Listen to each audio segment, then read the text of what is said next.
Olá a todos, obrigado por estarem assistindo essa aula. É a primeira aula aí de um projeto que a gente está fazendo, uma ideia de normatizar aí as indicações de transfusões e fazer uma pincelada aí nas principais doenças hematológicas que são internados aí no nosso hospital, tá bom?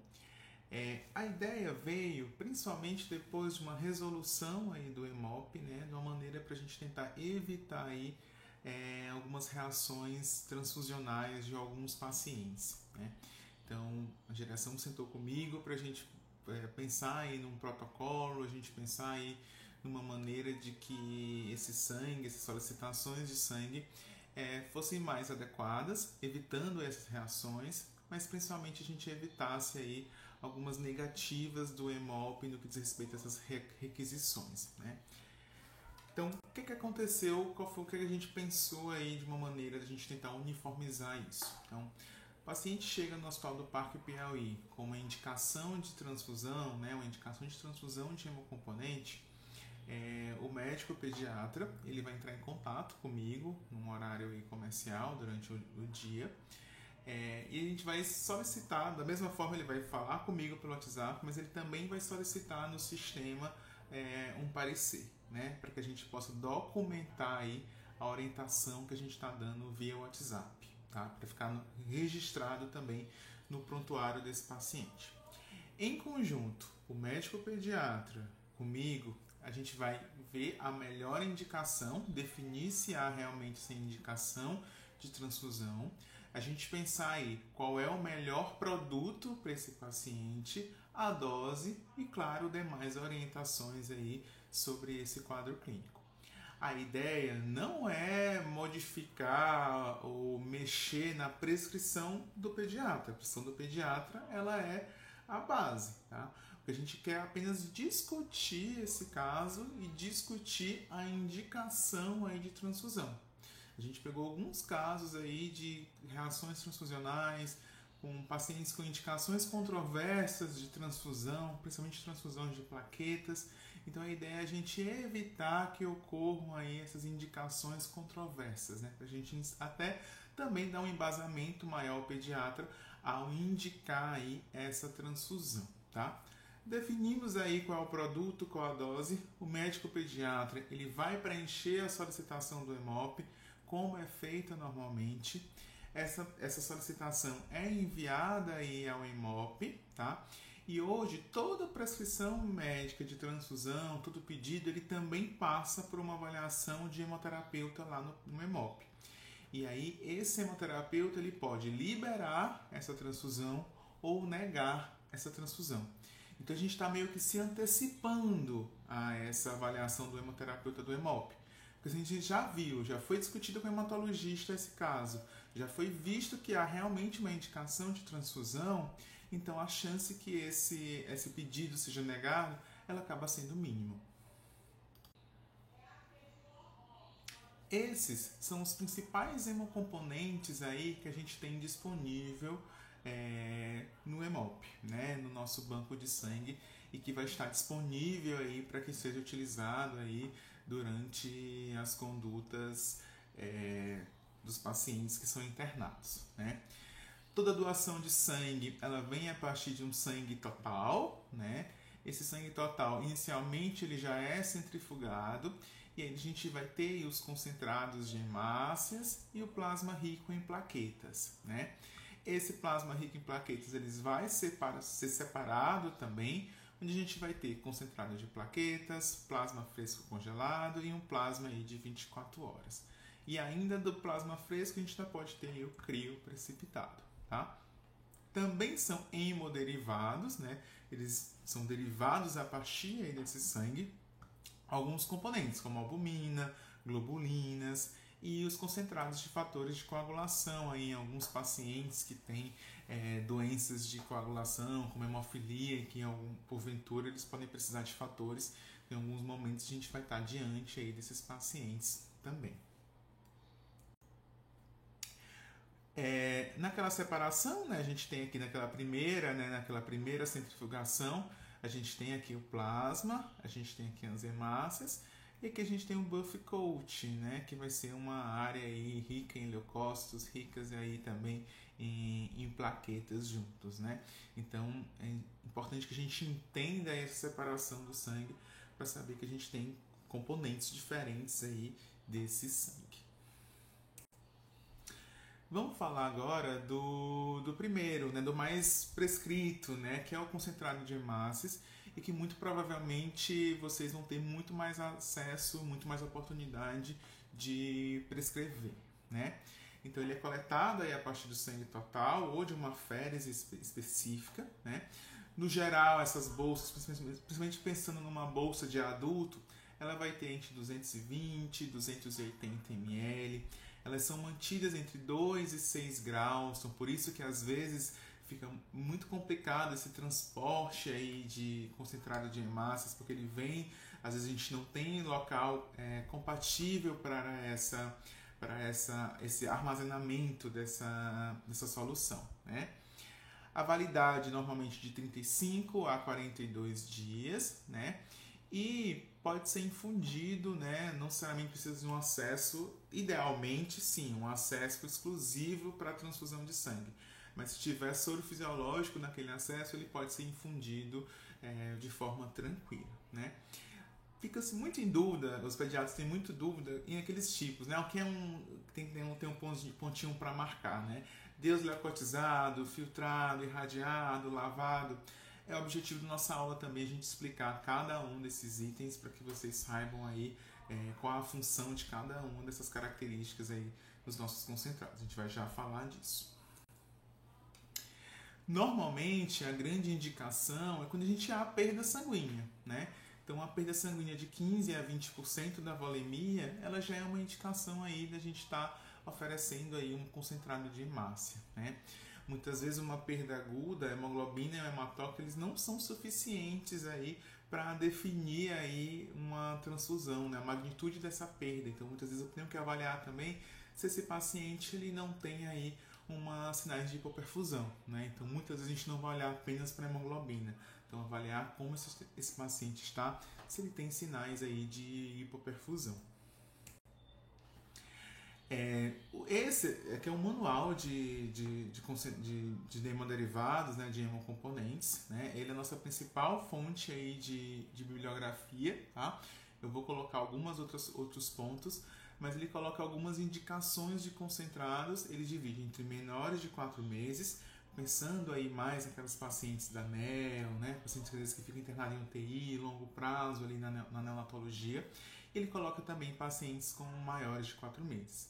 A gente transfunde mais os pacientes que são da NEO, né? Na NEO é muito mais frequente essas transfusões, né?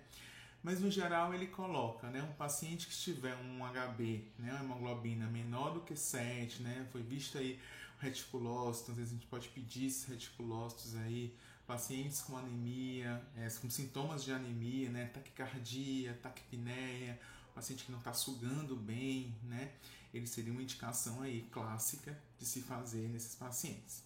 Porém, como paciente da NEL, são pacientes às vezes que cardiopatas, pacientes sem uso de oxigênio, pacientes com outras comorbidades, então às vezes são pacientes que mesmo com uma quantidade, uma hemoglobina maior, eles podem se beneficiar de um concentrado de hemácia. Muito dificilmente vai ser esse o perfil de paciente que a gente vai ter na nossa enfermaria, tá? Mas porventura a gente pode ter algum desses outros pacientes que, apesar de uma hemoglobina mais alta, eles precisam de transfusão, tá? Nos maiores de 4 meses, né, então ele coloca perda sanguínea maior do que 15% da volemia total. Então, às vezes a gente chega um paciente que está sangrando, dificilmente a gente vai pegar um politrauma, né, porque ele não é a nossa referência, mas se porventura aparecer, a gente acaba também às vezes tendo uma indicação aí. Nunca a gente vai conseguir fazer, já que a gente precisaria ter um acesso mais rápido a esse sangue, tá? Ele coloca a hemoglobina abaixo de 8 com sintomas de anemia, tá? Aqueles sintomas que eu falei, né? Taquicardia, às vezes dispneia, às vezes, né, alterações aí de que possa ter sinais de hipoperfusão também, tá? Isso eu questiono um pouco, tá? Principalmente porque às vezes a gente vai pegar pacientes que vai ter uma hemoglobina aí em torno de 8, de 7, mas que são pacientes que estão estáveis, né? Então não necessariamente a gente vai precisar transfundir eles unicamente por causa da hemoglobina, tá? Então talvez a gente, nesse caso, a gente vai ser ideal que a gente discuta esse caso, a gente avalie ele para a gente poder indicar essa transfusão de uma forma adequada, tá?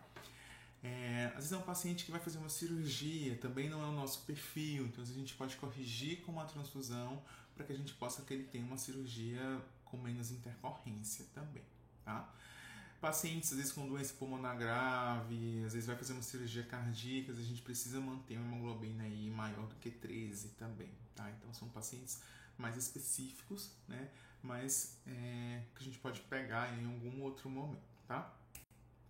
Eu acabaria indicando mais nesses quadros, tá? Então, se eu tenho um paciente que está com uma anemia grave, menor do que 5, muito dificilmente a gente não vai transfundir ele, né? Então, às vezes a gente pega pacientes falciformes, a gente já pegou no Hospital do Parque Piauí pacientes com anemia ferropriva com HB de 5, tá? Então, muitas vezes a gente acaba tendo que transfundir ele porque a chance de hipóxia dele é muito grande. Então, provavelmente ele está em hipóxia, assim, ele tem sintomas associados aí à anemia, tá? Maioria das crianças elas já vão ter sintomas de anemia normalmente quando a hemoglobina já está aí abaixo de 7, né? Menor do que 6 ou 7 vai ser uma indicação. Então, no geral, hemoglobinas menores do que 7 a gente vai transfundir também, tá? 7 a 8 vale a pena a gente discutir para a gente entender aí se realmente tem indicação. A gente pega bastante pacientes com anemia falciforme, né? Pacientes, ou às vezes paciente que vem do ambulatório de hematologia porque tem outra doença para transfundir. Esses pacientes com anemia crônica, eles normalmente vão ter uma hemoglobina basal, né? Então, essa hemoglobina basal, ele é como se ele estivesse já confortável com esse nível de hemoglobina. Às vezes é uma hemoglobina de 7,5, às vezes é uma hemoglobina de 8. Então, muitas vezes a gente não precisa transfundir ele no primeiro momento, a não ser que a gente veja uma queda dessa hemoglobina basal. Normalmente quedas abaixo de 1 ponto, 1,5 ponto, alguns lugares falam até 2, né? Só depois de 2 a gente transfundiria. Mas mais uma vez a gente teria que avaliar esse paciente e aí também vale um ponto a gente discutir esse paciente para a gente indicar aí essa transfusão desse paciente, tá?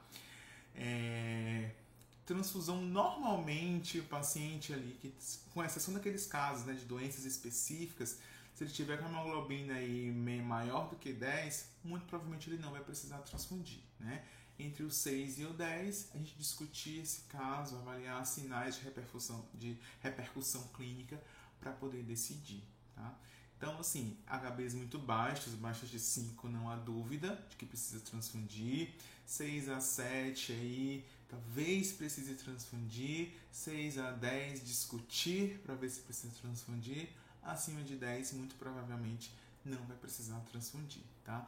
Por mais que a gente tenha aqui números, eu quero que você olhe para o paciente, tá? Veja o paciente, veja o quão estável ele está, o quão se tem repercussão ou não essa anemia, para ver se a gente precisa ou não transfundir ele. Vou dar um exemplo. Às vezes chega um paciente que está com uma hemoglobina de 7,5, com um padrão que é de ferropenia, né? Está tratando uma infecção no hospital, mas parece uma ferropenia, né? Com VCM, HCM baixo, hipocrômica, microcítica.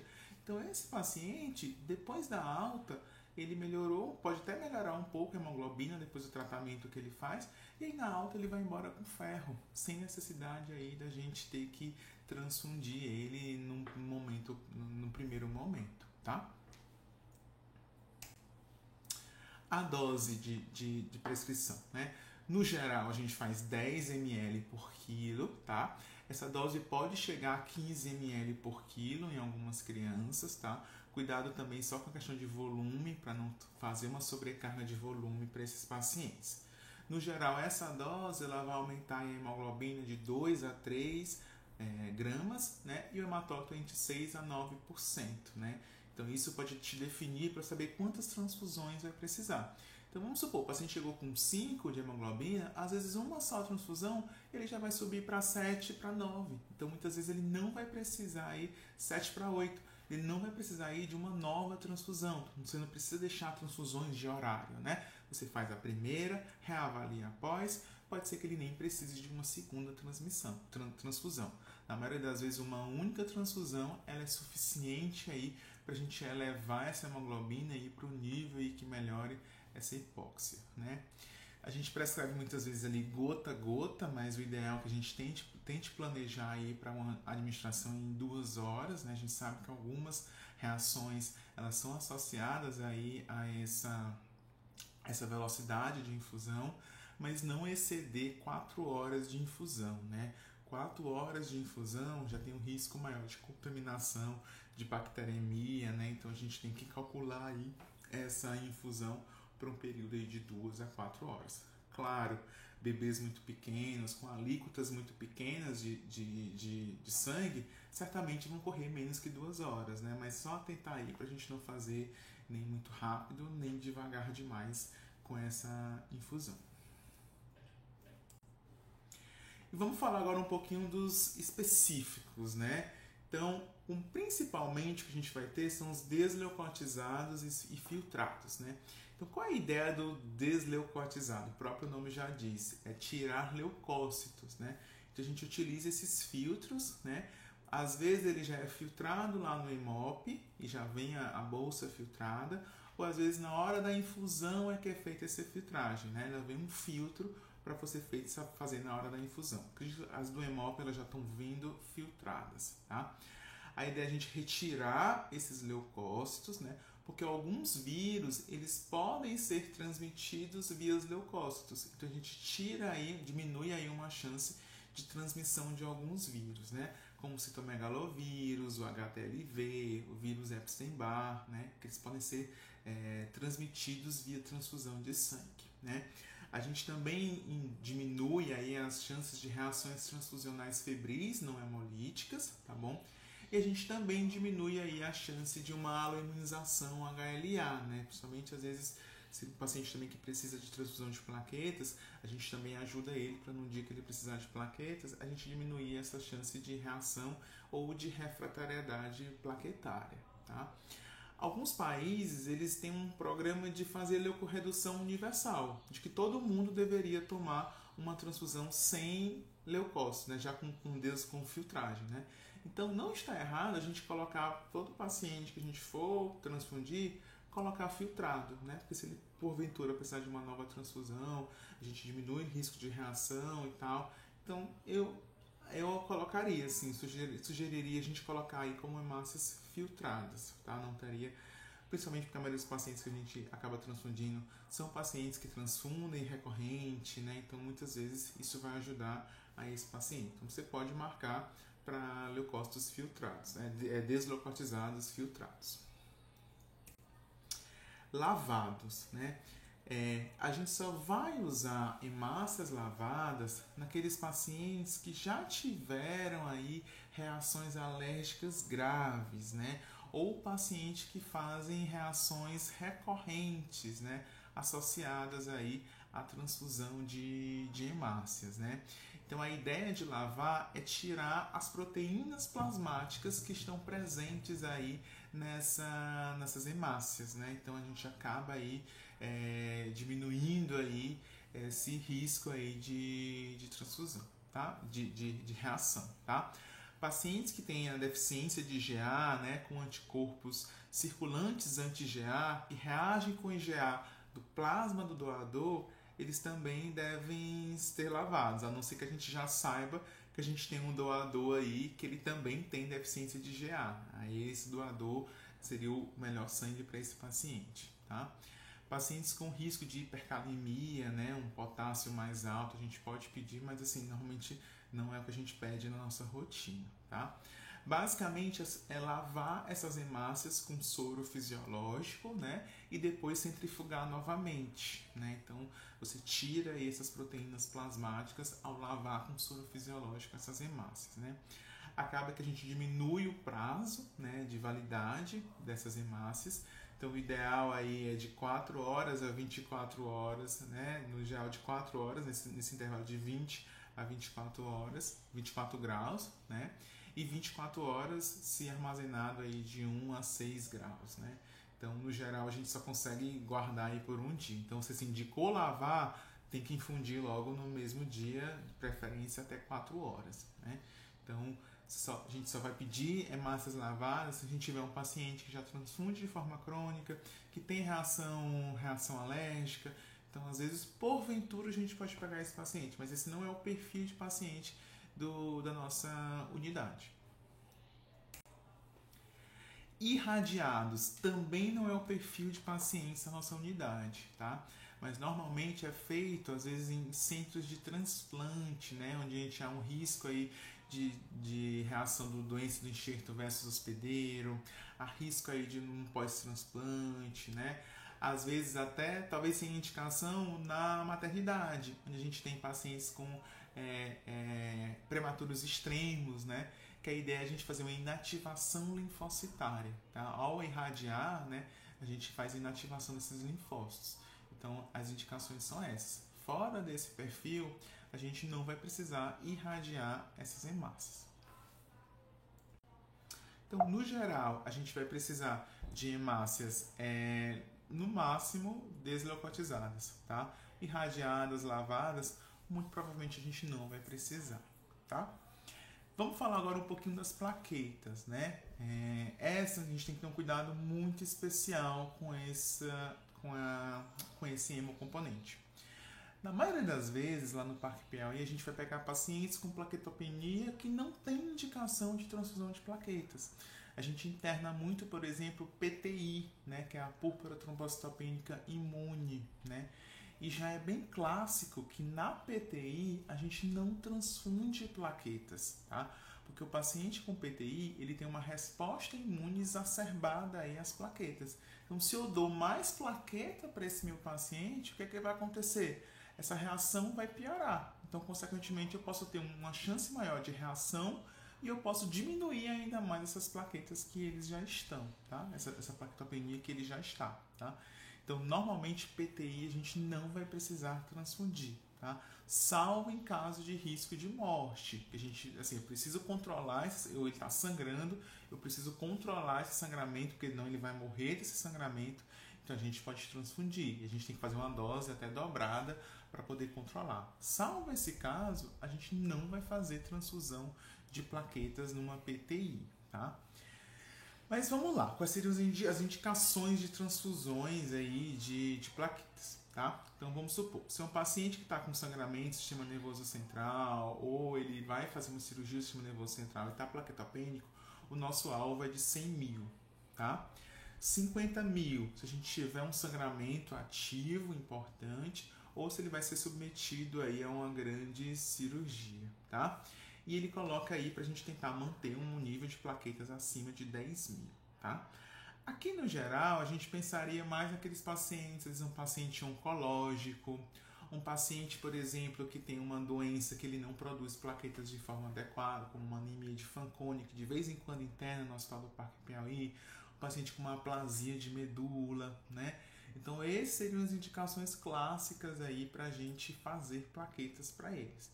Então, no geral, a gente só vai transfundir se a gente tem certeza que é alguma outra doença neste sentido, tá?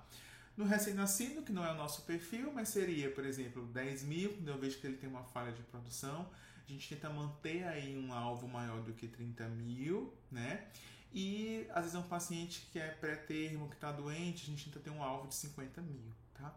Então, às vezes, na ANEL, eles acabam utilizando aí esses alvos aí como transfusão, tá? Então, normalmente, para a gente indicar a transfusão de plaqueta, vai ser muito importante a gente conversar, né? O hematologista e eu, no caso, conversar com o pediatra para a gente definir, ó, realmente tem indicação de plaqueta? Então tem, então vamos pedir e a gente faz a avaliação desse paciente, tá? Mas a gente fica muito preocupado principalmente com a transfusão de plaquetas em PTI. A gente pegou alguns casos onde houve transfusão de plaquetas em PTI, o paciente fez até reação aí a essas plaquetas, né? Então, por isso também esse é o objetivo de a gente estar conversando aí sobre as indicações de transfusões. Aquele bota crianças maiores, né? Também, se eu tenho uma falha de produção, tentar manter entre 5 e 10 mil, né? Acima de 30 mil, basicamente aquilo que a gente também tinha pensado, tá?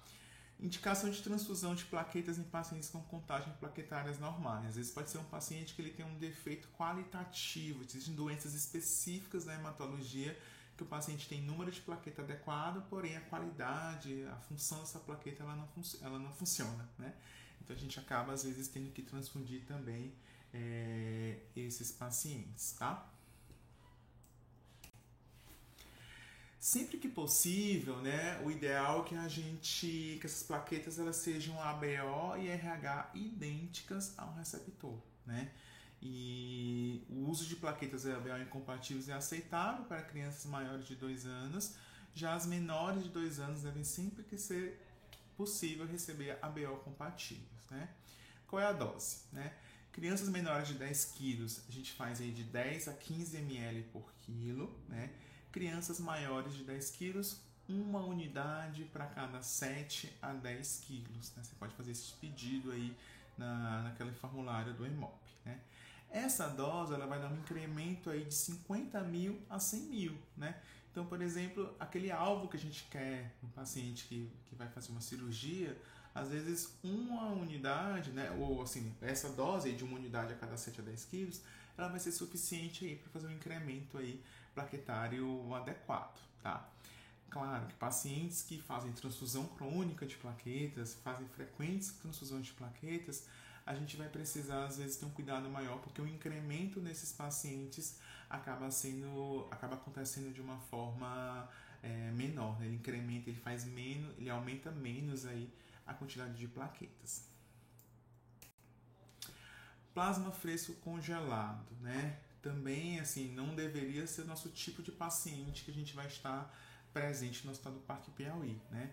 Muitas vezes a gente utiliza mais em quadros mais agudos, às vezes um paciente com sangramento agudo, né? Que a gente tem aí uma normalidade de defeito de algum fator, né?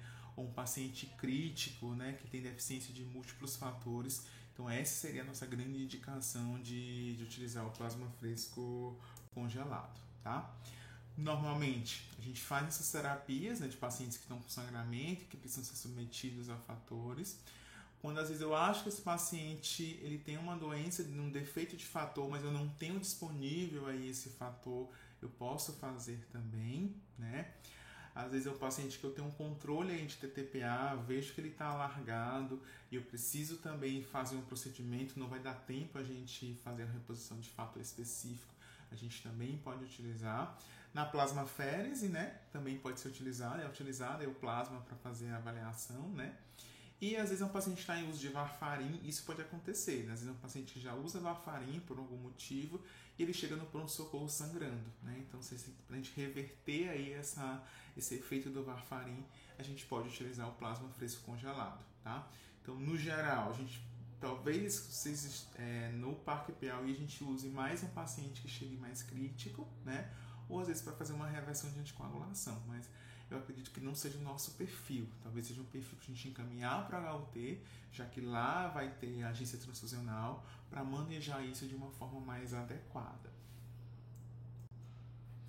A dose, 10 a 20 ml por quilo, tá? Aumenta aí de 15 a 20% dos níveis de fatores de coagulação. Isso às vezes isso é suficiente aí para controlar esse sangramento, tá? O tempo máximo de infusão é de 1 hora, né? Não mais do que isso, tá? E aí é aquela história, para ele ser utilizado, ele tem que ser descongelado em banho-maria, né? A 37 graus. Então, às vezes é ideal que esse paciente esteja muito próximo da agência transfusional. Então, o ideal é que ele estivesse no HUT, já que tem uma agência transfusional, para que ele receba, descongelou, ele já recebe aí essa transfusão, né? Sempre para a gente não retardar essa transfusão, né? Crioprecipitado. As indicações claras também apenas em afibrinogenemia e disfibrinogenemia, ou às vezes um paciente, às vezes uma CIVD, que o fibrinogênio caiu e tudo mais, seria a indicação de utilizar ele. Também não é o perfil de paciente do Hospital do Parque Piauí. Então, muito provavelmente, a gente nunca vai precisar transfundir aí crioprecipitado aí nesses pacientes que são internados aí no Hospital do Parque, né? Mas fica a tabelinha aí com as principais indicações, né? E os fatores aí de coagulação que estão presentes aí nesse crioprecipitado. Concentrado de granulócitos também, né, até por si só as indicações também são controversas, tá? Não é o perfil dos nossos pacientes, né? Então às vezes é mais em pacientes oncológicos, né? Pacientes que têm uma neutropenia muito importante. Coloquei só para a gente ilustrar, tá? Mas não é o perfil dos nossos pacientes. Muito provavelmente a gente não vai precisar prescrever concentrados de granulócitos, tá? Deixo aí para vocês essa bibliografia, né, que é o guia do Ministério da Saúde, né, guia para o uso de hemocomponentes, né. Ele é uma leitura bem básica, bem tranquilo de avaliar, dá para baixar o PDF, deixar no celular, tá? E isso é realmente para a gente ajudar nessas indicações aí de transfusões, tá? Era essa a mensagem, né, nessa nossa primeira aula. A gente vai ter outras aulas depois, principalmente de reações transfusionais, a gente vai falar um pouquinho das principais doenças que precisam transfundir mais na frente, mas espero que tenha ficado até o final, assistido a aula completa, né? Mas, mais uma vez, né, o nosso objetivo não é tirar a autonomia da transfusão, né, da solicitação de transfusão. O médico ele pode prescrever, a gente não quer mexer nessa prescrição em si, mas o que a gente quer é discutir essa indicação de transfusão, né? É uma oportunidade para essa pessoa que está prescrevendo confirmar a real indicação aí dessa transfusão, né? Porque, por exemplo, à noite, o ideal é que a gente não transfunda nenhum paciente à noite, né?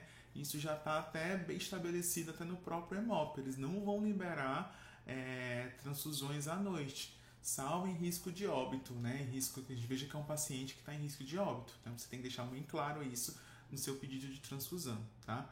Então a gente vai estar disponível aí durante o dia, né, para fazer essas colocações, essas discussões, né, dessas indicações, né? Mais uma vez eu peço para que coloque no gestor o pedido de parecer, para que a gente possa escrever aí essa discussão que a gente teve, para indicando aí ou contraindicando aí essa transfusão, tá? Mas no fim a autonomia ela é do médico, tá? O médico ele pode solicitar a transfusão e aí ela vai passar pelo hemoterapeuta do EMOP, tá? Então a ideia é apenas a gente servir como um auxílio aí nessas tomadas de decisão aí da transfusão médica, tá? Muito obrigado e até a próxima aula.